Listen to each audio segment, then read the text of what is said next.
Hi friends, இன்றைக்கி ragi brownie recipe தான் பார்க்க போகிறோம். அதுக்கு 2 முட்டையும் 1 ஸ்பூன் வெண்ணிலா எசன்ஸும் சேர்த்து நல்லா கலந்து விட்டுக்கிறேன். அதில் 120 கிராம் நாட்டு சக்கரை சேர்த்துருக்கேன். இன்றைக்கி நாட்டு சக்கரை மட்டும்தான் சேர்த்து பண்ண போகிறோம். அதையும் நல்லா பீட்ரு வச்சு பீட் பண்ணி எடுத்துக்கிறேன். அப்புறம் 100 கிராம் ராகி மாவு இதில் சேர்த்துக்கிறேன். மாவு கெட்டி இல்லாமல் நல்லா ஸ்மூத்தாக கலந்து விட்டு எடுத்துக்கோங்க. மாவு நல்லா கலந்ததுக்கப்புறம் டார்க் சாக்லேட்டையும் பட்டரையும் நான் உருக்கி வச்சுருக்கேன்.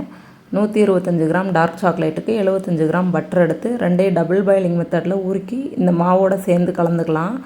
அப்புறம் பட்டர் பேப்பர் போட்டு கேக் டின்னை ஏற்கனவே நான் ரெடி பண்ணி வச்சுருக்கேன். அதில் இந்த பேட்டரை ஊற்றி டூத் பிக் வச்சு இந்த மாதிரி பண்ணிக்கோங்க. நீங்களும் மெதுவாக பண்ணுங்கள். அப்போ தான் ஏர் பபிள்ஸ் இருந்தால் கூட ரிலீஸ் ஆகிட்டு கேக்கு உங்களுக்கு நல்லா சாஃப்டாக கிடைக்கும்.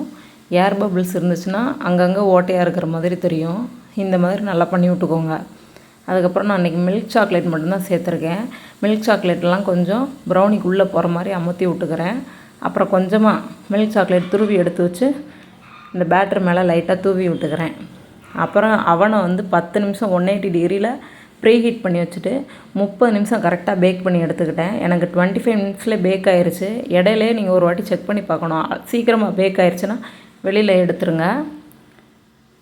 அப்புறம் எடுத்து பார்த்ததுக்கப்புறம் ராகி ப்ரௌனி ரெசிபி இந்த அளவுக்கு சாஃப்டாகவும் ரொம்ப மாய்ஸ்டாகவும் இருந்துச்சு. சாப்பிட்றதுக்கு ரொம்பவே டேஸ்ட்டாக இருந்தது. நீங்களும் ட்ரை பண்ணி பாருங்கள்.